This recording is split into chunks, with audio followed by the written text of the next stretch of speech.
Kuliah hukum tapi kok belajar ilmu astronomi? Kalau kalian pikir anak hukum itu cuma hafal pasal dan debat di ruang sidang, kalian salah besar guys.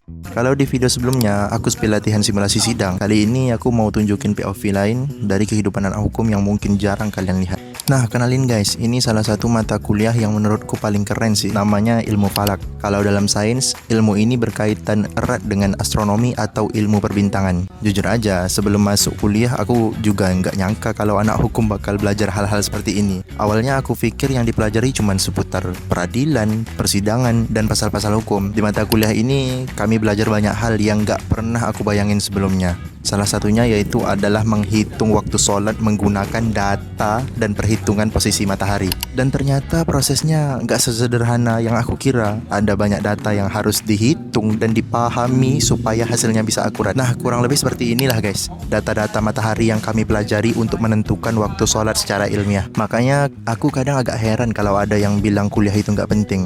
Karena dari kuliah, kita bisa belajar banyak hal baru yang mungkin nggak akan kita temui dalam kehidupan sehari-hari. Bahkan terkadang dari satu mata kuliah aja kita jadi tahu alasan ilmiah di balik hal-hal yang selama ini sering kita lakukan tanpa pernah benar-benar memahami prosesnya. Dan yang dipelajari di ilmu falak ini bukan cuman soal waktu sholat aja, kami juga belajar cara menentukan arah kiblat menggunakan perhitungan astronomi, bahkan bisa mengeceknya lewat bayang-bayang matahari. Menurutku ini menarik banget sih, karena ilmu agama dan ilmu sains itu ternyata bisa saling berkaitan dan dipelajari secara bersamaan. Nah, yang baru aku pelajari tadi pagi yaitu adalah cara mengonversi kalender Masehi ke kalender Hijriah. Awalnya sih emang terlihat rumit, tapi setelah dijelaskan ternyata cukup seru juga untuk dipelajari, apalagi ketika kita mulai memahami bagaimana sistem perhitungannya bekerja. Jadi kalau kalian masih berpikir anak hukum itu cuma belajar tata negara, peradilan, atau hafalan pasal, kalian salah besar guys. Karena selain itu kami juga belajar tentang waris, hukum keluarga Islam, sampai ilmu falak yang ternyata seru dan unik banget untuk dipelajari. Dan menurutku justru hal-hal seperti inilah yang bikin dunia perkuliahan itu jadi lebih menarik, karena kita nggak cuma belajar satu bidang saja, tapi juga mendapatkan wawasan baru yang sebelumnya bahkan nggak pernah kita bayangkan.